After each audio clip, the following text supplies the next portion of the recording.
노란색 유채꽃이 피어있는 섬마을 바닷가. 5월 봄 소식이 조용히 찾아든 충남 보령시의 어느 작은 한 섬마을 허육도. 정숙 씨가 집을 나선다. 이곳의 유일한 젊은 아낙 정숙 씨는 오늘도 시어머니를 찾아 나섭니다. 할머니! 할머니! 왜? 거기 있었어? 저희 어머니는요? 할아버지네 갔다 가네. 아, 아버님한테 갔어요? 마음이 급하신가 봐요. 네. 아버님이 건물일 안 하신지 싶은데. 여기 계시네. 어머니 안 오셔서 깜짝 놀랐지. 시어머니 혼자 동네 마실 나온 게 뭐 그리 깜짝 놀랄 일인가 싶지만 가셔요, 어머니. 집에 가서 사다 드시면. 시어머니는 동네 아주머니들과 팔을 다듬고 있다. 다 그럴 사정이 있습니다. 며느리가 눈에 안 보이면 불안해 어딜 가나 며느리 등을 보고 걸어야 마음 편하다 하시는 분인데 너무 오래 며느리 곁을 떨어져 있으니 뭔 일인가 찾아 나설 수밖에요. 집에 돌아온 시어머니가 현관에서 신발을 신으려고 한다. 그런데 또 신발을 주섬주섬 챙기십니다. 도대체 왜 이러시는 걸까요? 어떡하고 싶으셔서 그러는 건지. 편하게 앉으세요. 사람네들 있는데 따라가야지. 거기 따라가서 뭐 하시게요? 죽어야지. 그러시고 싶으세요? 진심을 말하세요. 진심을. 진심은 더 살고 싶어. 그러면 여기 앉으세요. 여기. 가끔 이렇게 어머니는 딴 세상 사람들 얘기를 꺼내십니다. 그럴 때면 가슴 언저리가 먹먹해 오지만 어머니는 오죽하실까 싶어 더 마음을 다잡게 되는 정숙 씨. 그녀는 영락없는 시어머니의 며느리인가 봅니다. 타이틀 자막: 허육도 가족의 아파도 사랑.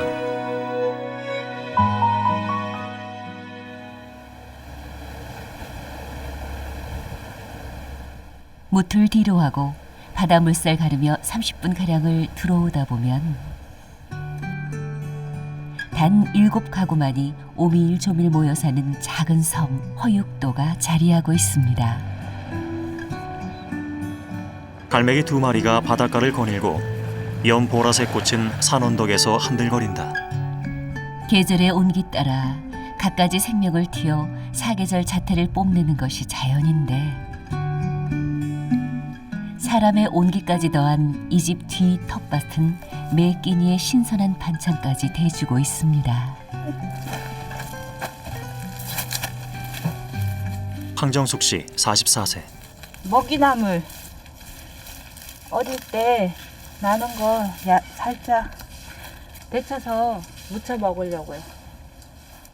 여기 와서 이렇게 뜯어서 먹었어요. 시구 여기 오기 전에는 그냥 뭐 사서 먹었지 뜯어서 먹진 않았는데 여기 와서 거의 다 뜯어서 자급자족 하는 편이에요.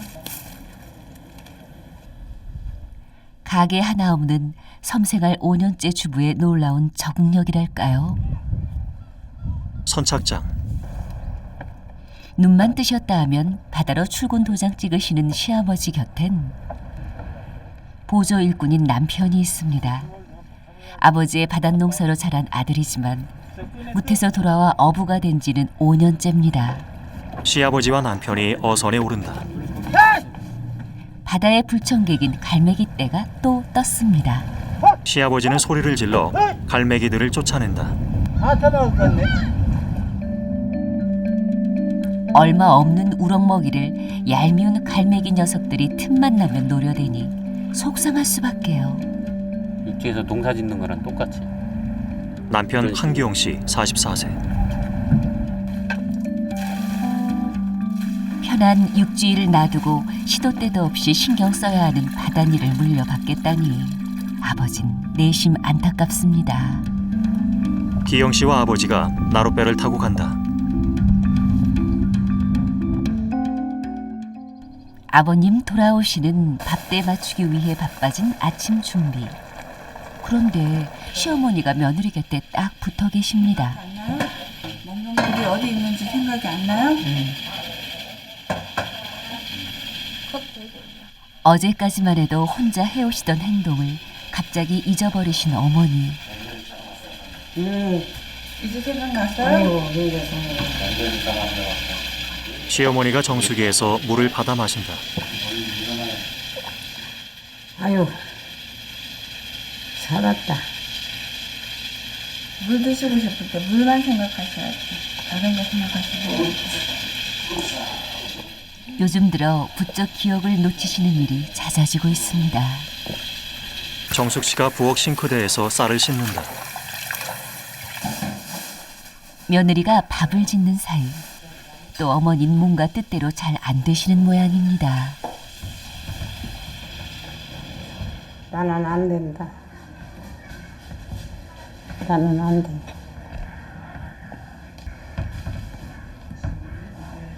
문이 안 닫아진다고? 시어머니는 현관 미닫이문의 안쪽과 바깥쪽 손잡이를 양손으로 잡고 있다. 어머니, 응? 왜 문을 양쪽을 다 잡으시지? 이거를 이렇게 당기시고 그리고 문 닫으실 때 이거 봐봐. 이렇게 자꾸 하시지 마세요. 응? 응. 한쪽만, 이것만 이렇게. 너무도 일상적인 행동 앞에 까막눈이 돼버린 기억. 다시 찬찬히 새겨 놓으시려는 듯 어머니는 한동안 문고리를 손에서 놓지 않으십니다. 나는 안 돼. 시어머니는 몇 번이고 미닫이문을 열었다 닫는다. 그렇게 심하게 그러진 않지만 항상 어머니가 깨끗한 맑은 정신이 아니시니까 노력은 하시는데 잘 안 돼요. 연세가 있으셔서. 정숙 씨가 오이를 썰어서 양념에 묻힌다. 삼시세끼 밥상 위엔 국과 반찬 한두 가지씩은 꼭 새로이 올려놓다 보니 외지 사람 눈엔 몇 끼가 진수성찬입니다. 아버님, 정숙 씨 가족이 거실에 둘러앉아 식사를 한다. 정선 발라요? 식사 때도 며느리는 시어머니 차지. 누구 거요? 어머니 거예요. 좀 발라줘. 예, 발라줬어요 방금. 상황이 이렇다 보니 여러 집 풍경과는 달리 아이들 입에 밥 넣어주느라 바쁜 건 남편입니다.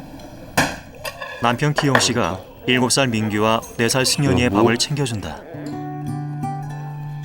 그럴 수밖에 없는 것이 시어머니의 행동은 4살 배기 딸보다도 예상하기 어렵기 때문이죠.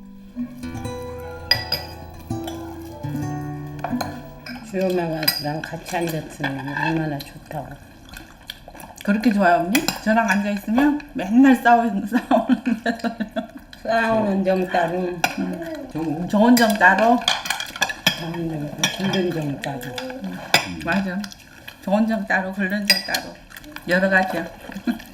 물 한 모금. 37 늦은 나이에 동갑내기 남편을 만나 결혼을 했던 정숙 씨. 그때만 해도 무처녀였던 그녀는 섬 생활을 생각도 못했습니다. 하지만 마냥 섬에서 살자는 남편의 제안을 거절할 수만은 없었습니다. 고부간의 갈등 이런 것도 겪을 수 있고 또 나뿐만 아니라 자기 자신이 또 안 맞을 수도 있으니까 저는 신중하게 생각하라 이거였죠. 일을 하면 자루진 듯이 딱 가게 맞춰서 일을 해요. 근데 이제 그렇게 일을 하다 보니까 다른 사람들하고 이렇게 사람 관계에서 스트레스를 많이 받았거든요. 그래서 신랑이 조금 더 편해질 수 있으면 서로 웃고 사는 게 좋으니까 그렇게 하라고 그랬었던 것 같아요. 매일 아침 7살 배기 아들의 유치원 등굣길엔 꼭 통과해야 하는 웃지 못할 관문이 하나 있습니다. 아빠랑 같이 가잖아. 싫어. 빨리 와. 아빠는 바로 이 순하게 생긴 바둑이 때문인데요. 와. 아들 민규는 한참을 머뭇거리다가 계집 앞을 쏜살같이 달려간다. 와, 귀엽네요. 도대체 어디가 그렇게 무서운 걸까요?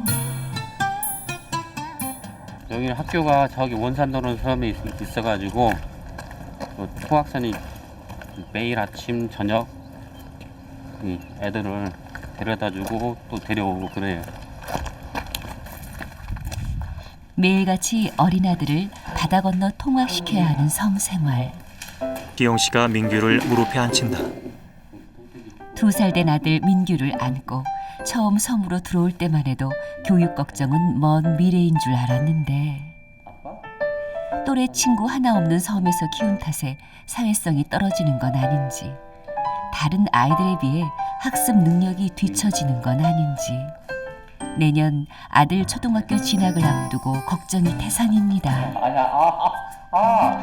민규가 아빠의 볼을 꼬집고 장난을 친다. 어린아들을 홀로 배에 태워 바다를 건너게 할 때면 갈등이 더욱더 밀물처럼 밀려옵니다. 육지로 다시 나가야 하는 건 아닌가 하고 말이죠.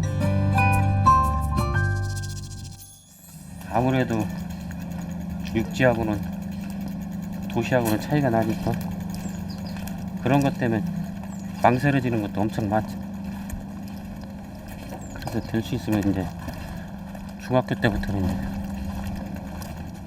이제 이 대천 지역이 아닌 다른 쪽으로 보내려고 생각 중에 지금. 하지만 그 생각이 쉽지만은 않습니다. 노부모를 두고 섬을 떠날 수도 없는 노릇이니까요.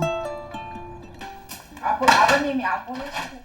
아침 밥상 정리거리가 한가득인 복잡한 주방 안을 비집고 시어머니가 며느리 곁으로 다가옵니다. 여기 붙어 계시고 싶으셔? 나? 정숙 씨가 밀폐용기 뚜껑을 닫는다.